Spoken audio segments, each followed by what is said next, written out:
Salut à tous, c'est le Rebelle Capitaliste, j'espère que vous allez bien. Aujourd'hui je voulais vous parler du Japon, le Japon grande économie et qui a pris une décision sensible et il me semble historique début avril, fin mars, début avril. Et je voulais vous revenir sur cette décision avec vous parce qu'elle mérite quand même des développements assez importants. Quelle est cette décision de la Banque centrale japonaise? La Banque centrale japonaise a décidé d'acheter sans limite de quantité des obligations d'État japonaises à 10 ans. Alors l'argument soulevé par la Banque centrale japonaise est de dire oui, nous avons une inflation de 0,9%, inflation officielle. Cette inflation est trop faible, vous savez, voilà, c'est toujours la doctrine économique officielle depuis des décennies, il faut avoir 2% d'inflation. Voilà. 2% d'inflation, c'est bien. C'est-à-dire que quand vous payez plus cher vos produits, c'est bien. On ne sait pas pourquoi. Évidemment, comment dire, on a trouvé plein de bons arguments pour justifier le fait qu'on avait besoin d'inflation. C'est un chiffre magique. Et donc tout le monde cherche 2% d'inflation. La Banque Centrale Européenne cherche 2% d'inflation, la Fed cherche 2% d'inflation et la BOJ cherche 2% d'inflation. Voilà. Alors moi, il me semble que c'est plutôt une théorisation et une argumentation a posteriori d'une situation de fait, c'est-à-dire que nous avons de l'inflation de fait depuis, je dirais, les années 90 et surtout depuis les années 2000. Et donc, on a jugé bon de dire que puisqu'on avait de l'inflation, eh ben, c'était bien. Voilà. Que puisque c'est une situation de fait, eh bien, c'est une situation souhaitable. Voilà. Et donc, on a mis les économistes qui sont toujours bons pour tapiner sur le coup. Et les économistes ont évidemment trouvé à chaque fois quelques arguments, disons, pour justifier le fait que 2% d'inflation c'était bien, que 0% d'inflation c'était mal, qu'une inflation négative c'était pas bien. Je sais pas pourquoi, payer moins cher ses produits c'est pas bien. Normalement tout le monde souhaite payer moins cher ses produits, mais avec eux non, c'est pas bien.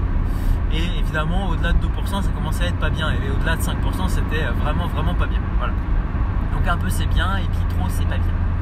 Bon, sauf que la réalité, c'est que la seule réalité, c'est que tout le monde est content de payer moins cher la même chose. Voilà. Alors pourquoi ce ne serait pas le cas au niveau de la macroéconomie? C'est exactement la même chose. Ce n'est absolument pas un progrès de payer plus cher la même chose. Voilà. Donc la bonne inflation, eh bien c'est la déflation. C'est le fait d'avoir une inflation négative à moins 1, moins 2%.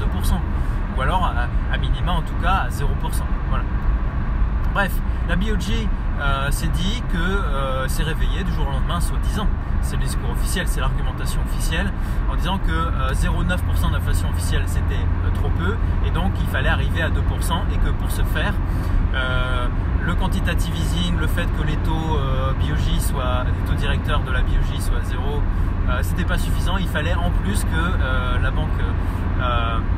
la Banque centrale du Japon achète également directement des obligations d'État japonais pour ajouter de la monnaie dans le système économique, dans le circuit, pour in fine faire passer l'inflation officielle de 0,9 à 2%. Bon, ça c'est l'argument officiel, parce que déjà, premièrement, l'inflation officielle n'est pas l'inflation réelle. Vous en savez quelque chose, j'espère que vous m'écoutez depuis un moment. Il est complètement illusoire de pouvoir penser une seule seconde que l'inflation officielle au Japon, que l'inflation réelle au Japon est de 0,9%. C'est complètement illusoire. Vu la création monétaire qu'on connaît depuis 20-30 ans, notamment au Japon, mais aussi dans tout l'Occident, aujourd'hui au Japon, vous devez avoir une inflation qui doit être de 5, 6, 7%, et pas de 0,9%. Donc nous dire qu'il faut passer l'inflation à 2%, c'est complètement crétin. Stupide.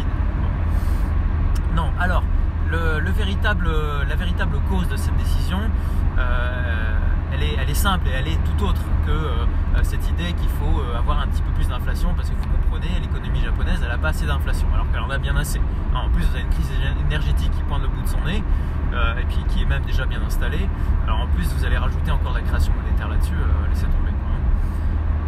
Non, l'explication officielle, c'est que vous avez un gros problème aujourd'hui au Japon, c'est que très vite, les investisseurs privés ne vont plus du tout vouloir acheter d'obligations d'État japonaises, tout simplement. Alors ils n'étaient déjà pas extrêmement présents parce que vous savez qu'au Japon, il y a une particularité qui est que l'endettement public est très largement détenu par les Japonais eux-mêmes, ce qui finalement n'est pas un endettement in fine, parce que quand vous êtes endetté vis-à-vis de vous-même, vous n'êtes pas endetté, tout simplement. Mais ça pose un problème parce que aujourd'hui vous avez quand même un rendement des obligations d'État japonaises à 0,25%. Rendez-vous compte. Vous prêtez à l'État japonais à 10 ans avec une inflation officielle actuelle à 0,9%, et on vous redonne, et le rendement de ces obligations c'est 0,25%. Alors j'ai dû refaire la vidéo parce que quand j'ai dit ça la première fois, je me suis dit mince, j'ai dû me tromper, c'est pas possible. 0,25% à 10 ans, c'est rien. Qui peut être assez stupide pour prêter ça à la banque centrale, à l'État japonais, étant donné que l'inflation réelle est au moins de 5, 6, 7%. Donc vous êtes rétribué à 0,25 et vous perdez 5. Vous perdez 4,75% à minima. Qui peut être assez stupide pour faire ça. Donc la banque d'État, la banque centrale japonaise est en train d'essayer de maintenir les taux au-delà de son taux directeur qu'elle décide directement. Vous savez que le taux directeur, c'est un taux de refinancement à extrêmement court terme. Vous avez en fait, parenthèse pour expliquer tout ça, parce que ça peut sembler parfois un peu théorique et complexe, mais en fait vous avez deux circuits, vous avez en fait deux monnaies dans l'économie et qui permettent de faire de l'usure et qui permettent de financer l'économie. Vous avez évidemment les taux et les prêts que vous connaissez, que nous connaissons tous, pour l'immobilier, les particuliers, les entreprises, etc. Bref, qui sont gérés par les banques elles-mêmes directement. Vous allez voir votre banquier, vous lui demandez un prêt, il vous donne, vous avez un taux, etc. Bon, ça c'est connu et c'est libellé en banque, en monnaie courante, en euros, en dollars, etc. Mais parallèlement à ça, vous avez un autre circuit monétaire avec une monnaie particulière qui s'appelle, ils ne sont pas trop foulés, la monnaie banque centrale. Et donc c'est le marché interbancaire, c'est le marché secondaire. Donc vous avez un circuit parallèle de crédit qui ne concerne que les banques entre elles cette fois-ci. Parce que l'économie est très complexe, les acteurs financiers qui interagissent ont chacun des banques différentes, et donc vous avez parfois des déséquilibres en fait entre les comptes qui apparaissent d'une semaine à l'autre, si vous voulez, et même parfois d'un jour à l'autre, entre différentes banques d'un même pays, d'une même économie, etc. Voilà. Et ça, ça pose des problèmes parce que normalement votre banque devrait, si vous voulez, s'il n'y avait pas ce marché interbancaire, elle devrait adapter finalement ses fonds propres quasiment d'une semaine à l'autre. Ça poserait différents problèmes. Et donc c'est pour ça qu'on a créé un marché interbancaire qui est un marché du crédit bancaire entre les banques avec de la monnaie banque centrale qui n'arrive jamais dans l'économie réelle. C'est de la monnaie banque centrale, donc elle reste entre les banques sur ce marché interbancaire, et ça permet aux banques d'équilibrer leur bilan en se prêtant entre elles de la monnaie banque centrale. Et donc ça permet d'équilibrer leur bilan et de ne jamais être en déséquilibre, et quand elles sont en déséquilibre, de finalement payer un taux extrêmement faible à une autre banque pour équilibrer son bilan. Voilà. Et c'est comme ça qu'on arrive à l'équilibre.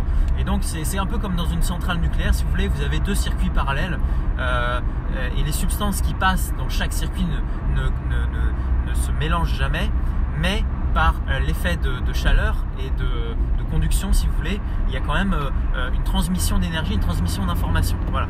Et donc le circuit du crédit, c'est un circuit à double circuit, justement, comme dans une centrale nucléaire. Vous avez le circuit primaire qui va vraiment toucher le cœur nucléaire, et bien qui va être ce marché interbancaire avec la banque centrale, les banques qui se prêtent entre elles et de la monnaie banque centrale.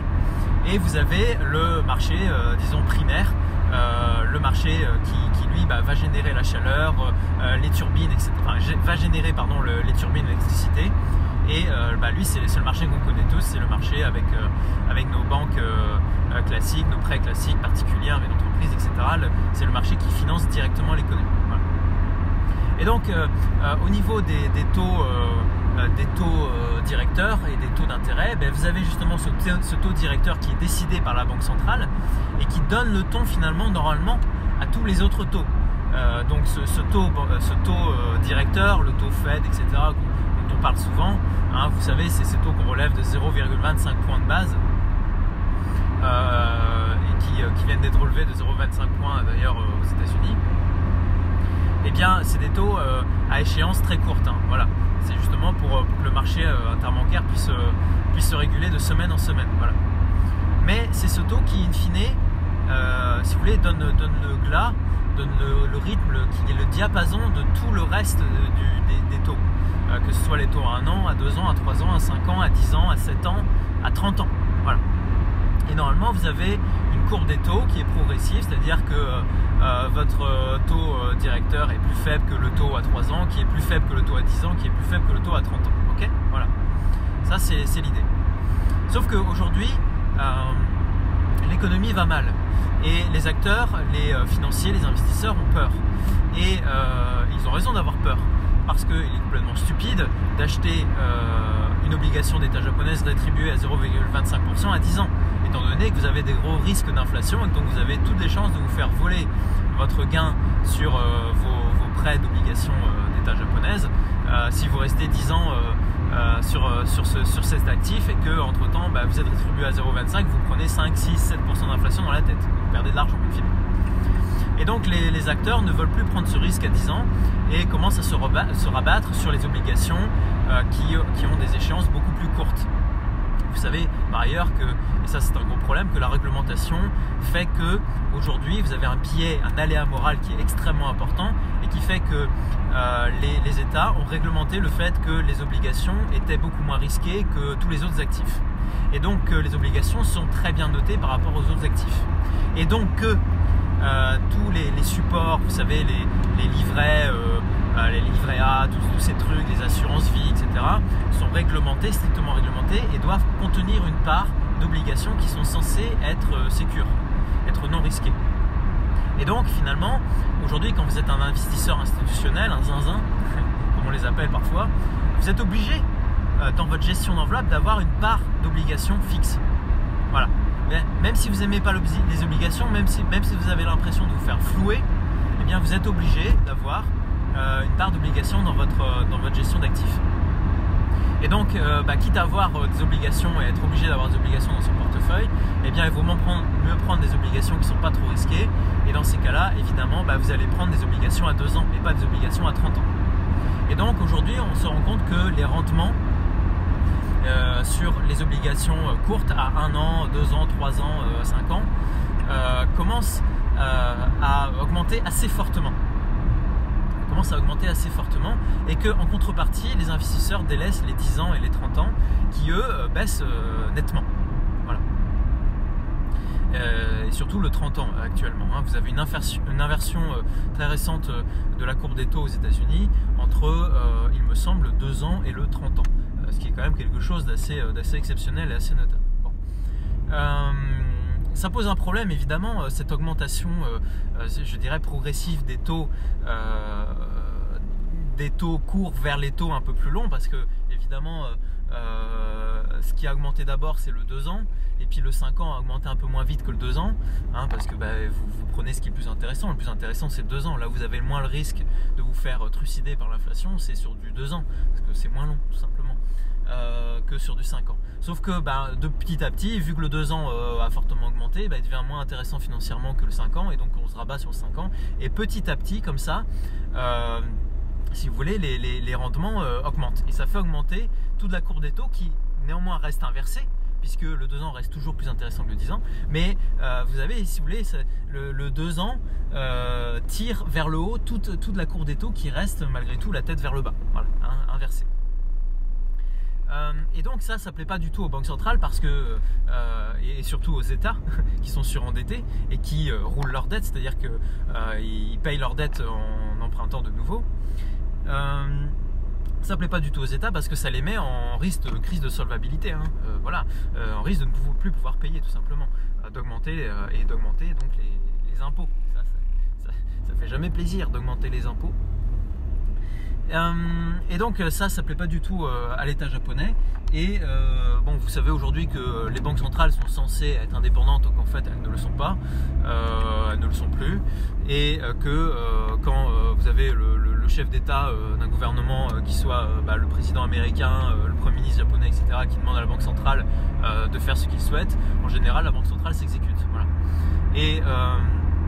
Et donc c'est ce pourquoi la Banque centrale, je pense, et c'est le vrai argument de cette décision assez importante, qui est donc on va intervenir, on va acheter le 10 ans japonais pour limiter la hausse des taux, pour que l'État japonais puisse continuer à s'endetter comme avant, pas trop cher.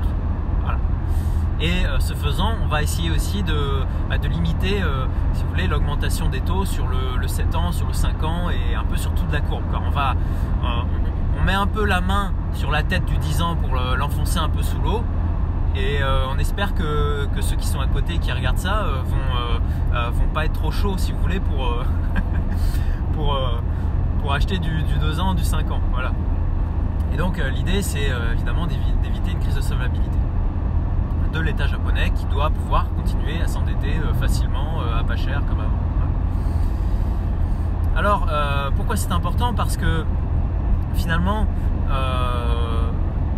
depuis, je dirais, la crise de 2008, on a tout fait pour éviter des crises de liquidité. Hein, on a renfloué les banques en 2008-2009 pour que justement elles puissent continuer à se prêter et qu'il n'y ait plus de crise de liquidité.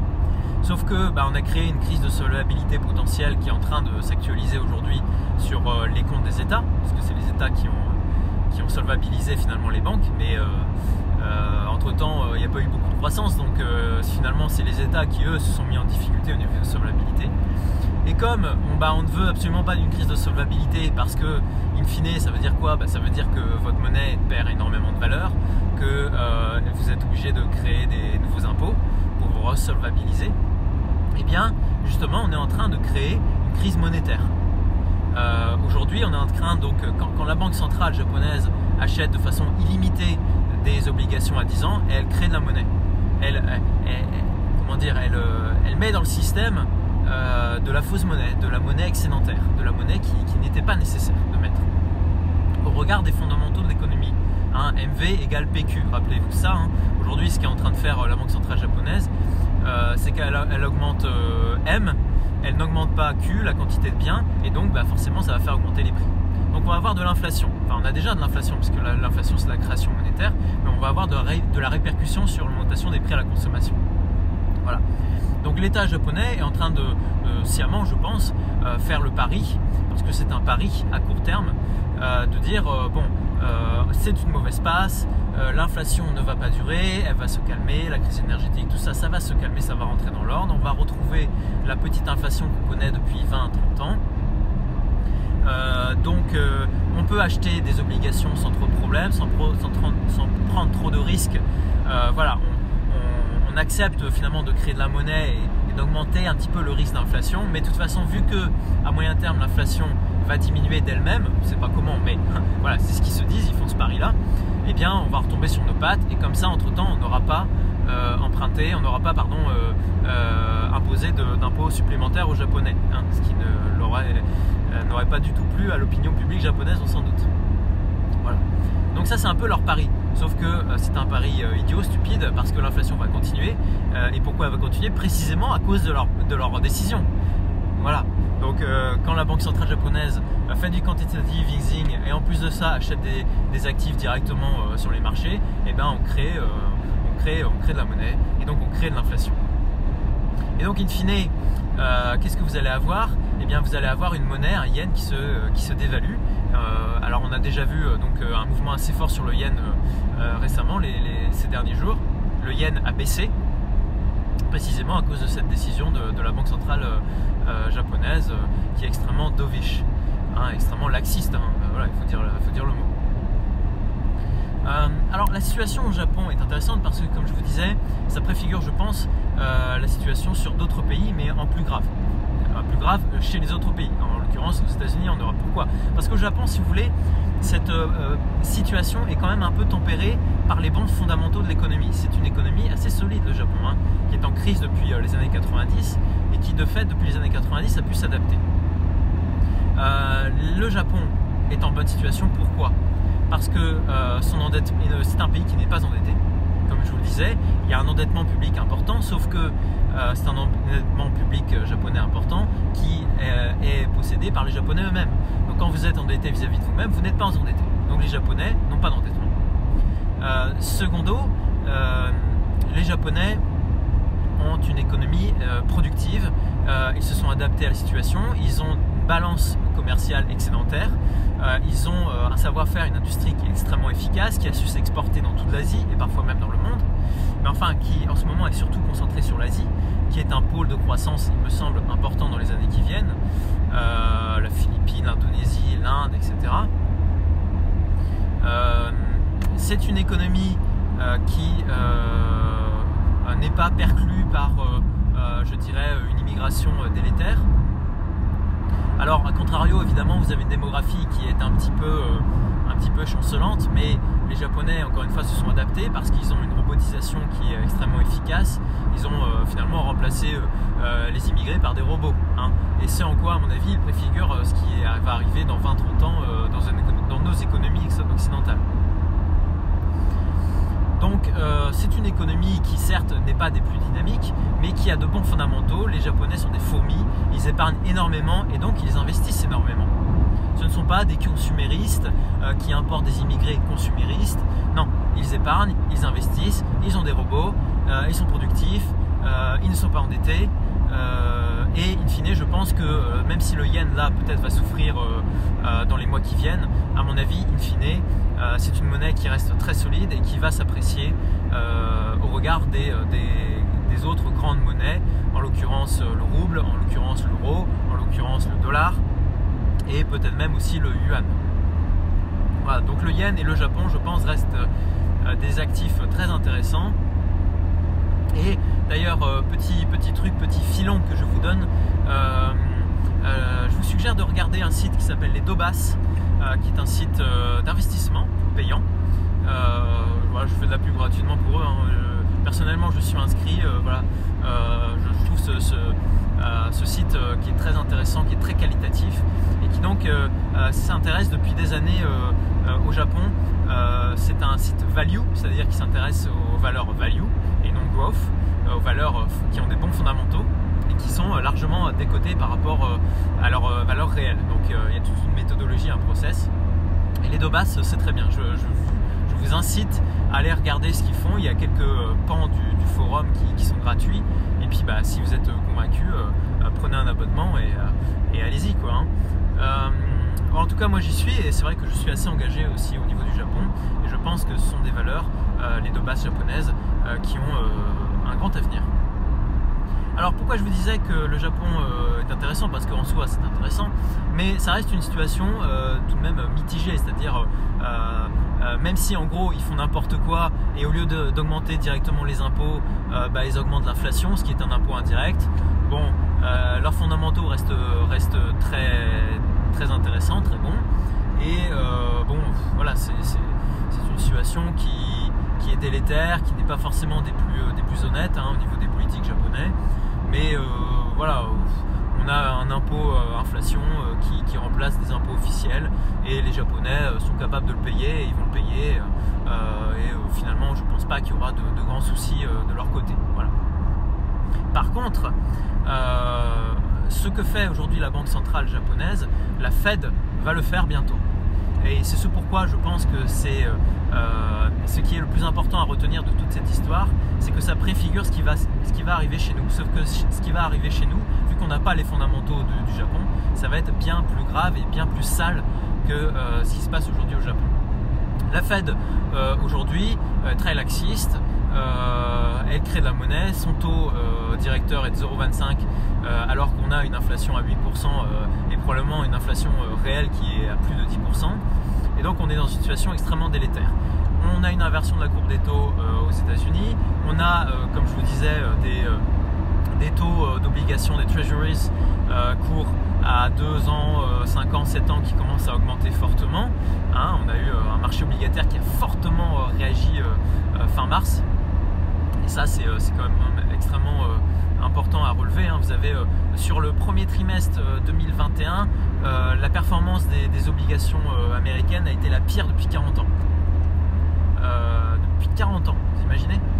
Et par contre, à contrario, les performances des commodities sur les marchés a été la meilleure depuis 32 ans. Voilà. Donc, prenez vos dispositions, voilà, hein, tenez compte de ces chiffres qui me semblent, sont historiques, voilà, sont significatifs. Bien, donc les obligations américaines vont mal et on commence à avoir une augmentation des taux d'intérêt sur les obligations américaines. Ce que ne peut absolument pas se permettre l'État américain qui est surendetté à coût de trillions. Et évidemment, la politique laxiste, les socialistes de Joe Biden et des démocrates n'arrangent rien à l'affaire. Hein, vous avez de l'argent dans tous les sens qui est dépensé, n'importe comment, avec quasiment aucune création de valeur. Enfin, c'est quelque chose de catastrophique. Hein. Donc, vous avez une augmentation des taux aujourd'hui aux États-Unis qui est très importante et ça menace la solvabilité de l'État fédéral américain.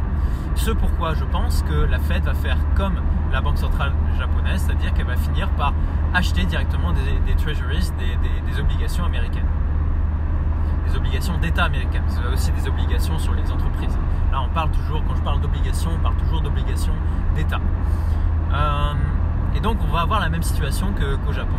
Et le résultat va être aussi le même, sauf que là, ce sera avec des mauvais fondamentaux. Et donc, vous allez avoir une baisse du dollar.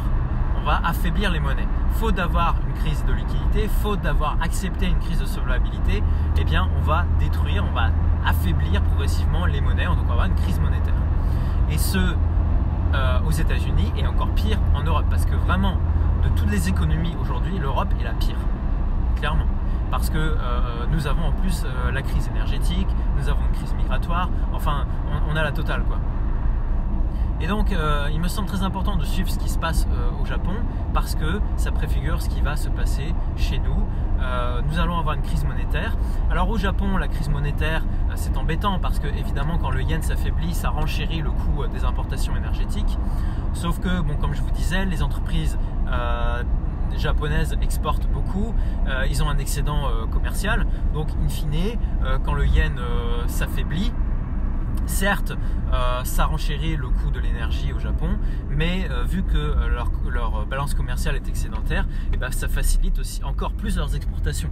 Donc l'un dans l'autre, bon, ils s'en tirent pas trop mal. Alors que nous, quand nos monnaies s'affaiblissent, hop, excusez-moi, je me passe la deuxième, je suis toujours en bagnole. Alors que nous, quand nos monnaies s'affaiblissent, nous avons non seulement évidemment un renchérissement de nos importations et notamment et surtout de notre énergie, mais surtout vu que nos balances commerciales sont déficitaires, ça affaiblit encore notre capacité à exporter. Donc non seulement nos importations coûtent plus cher, mais en plus de ça, en affaiblissant nos monnaies, et vu qu'on n'est pas en situation d'excédents commerciaux, et ben ça nous apporte rien en fait. C'est vraiment un coup net pour nous. Affaiblir les monnaies aujourd'hui aux États-Unis et surtout en Europe, Europe de l'Ouest qui s'est désindustrialisée, c'est un coup net, c'est un coup extrêmement dur porté à nos économies. Et donc aujourd'hui, quand nos gouvernants irresponsables décident d'affaiblir les monnaies, parce que c'est ça in fine, parce qu'ils font le pari que la situation macroéconomique va finir par s'arranger. Vous savez, c'est les cycles, hein, c'est les cycles. Voilà. François Hollande, il attendait que son cycle se retourne, mais ça n'a jamais retourné, Coco. Hein. Voilà. Parce que quand tu prends des décisions nullissimes, et ben, ton économie elle n'a aucune chance de se retourner, même avec des cycles Kondratiev ou tout ce que tu veux. Voilà. Mais bon, voilà, ils sont là-dessus, ils font le pari que oui, ok, on va dégrader la monnaie, mais de toute façon, entre-temps, ça va s'améliorer, donc on aura dégradé la monnaie, mais on va retomber sur nos pattes, et puis on va continuer à être élu comme ça pendant 20-30 ans, et puis de toute façon, les autres vont régler les problèmes après nous, il n'y aura pas de souci, voilà. Mais non, ça va pas se passer comme ça va pas bien se passer, je peux vous l'assurer. Là, on se dirige, et je pense de plus en plus, vers la pire crise économique depuis la Seconde Guerre mondiale. Voilà, tout simplement. Vous allez voir que la crise de 2008, ce sera du pipi de chat à côté de ça. La crise des années 70, ça va être aussi bien plus faible que ce qu'on va connaître.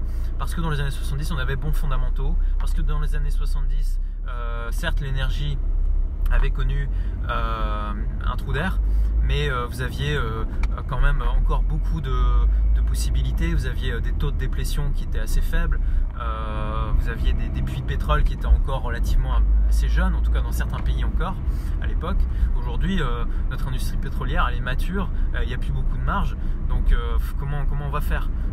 Non, ça va pas bien se passer, et en plus de ça, vous avez des populations aujourd'hui qui sont complètement à côté de la plaque, hein, et les politiques ne font que répercuter cet angélisme finalement, et cette stupidité, je suis désolé de le dire comme ça, des populations locales qui pensent qu'on va pouvoir continuer comme avant sans faire d'efforts. Ah non, ça va pas se passer comme ça, il va falloir faire des efforts, ça va être dur, ça va être sale, ça va être compliqué.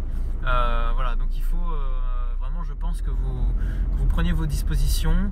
Je vous ai parlé des dos basses, alors bon, je sais bien que certains n'aiment pas trop prendre de risques sur les marchés, mais vous allez devoir en prendre, hein, de toute façon, d'une façon ou d'une autre.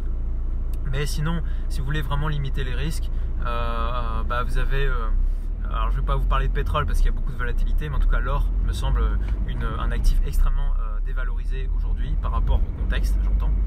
Pas dans l'absolu, parce que si vous regardez un cours de l'or dans l'absolu, vous allez dire ah ouais, mais il est au plus haut depuis c'est un plus haut historique de toujours.